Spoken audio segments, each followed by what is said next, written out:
Le temple du soleil à Marib défie le temps, mais pas les trafiquants d'antiquités. À une centaine de kilomètres de la capitale du Yémen, sur ce site construit au 8e siècle avant Jésus-Christ, pas l'ombre d'un gardien ou d'un vigile.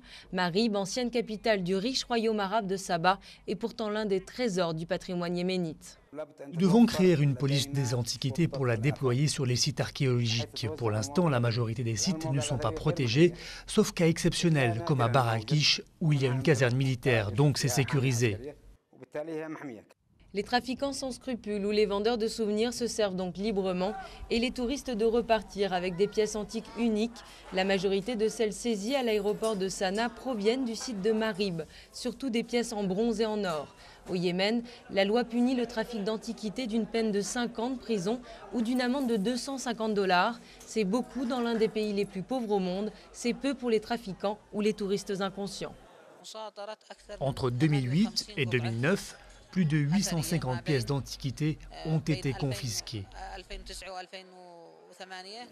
Il y a aussi des milliers d'antiquités qui parviennent à sortir du Yémen par des voies détournées. Ces pièces, vous ne les verrez pas au musée national de Sanaa, mais peut-être dans d'autres musées plus prestigieux aux États-Unis ou en Europe. Si vous allez au British Museum à Londres, il y a beaucoup de choses qui viennent d'Égypte et peut-être aussi du Yémen. Dans les musées français, allemands et italiens, ils ont des antiquités de l'Éthiopie, du Soudan et du Yémen. Le Yémen a ratifié la convention de l'UNESCO de 1970 sur le trafic illicite de biens culturels. Le pays abrite plusieurs sites classés au patrimoine mondial de l'humanité. Face à la menace persistante de pillage, manque en fait la volonté politique de protéger les sites en péril comme celui de Marib.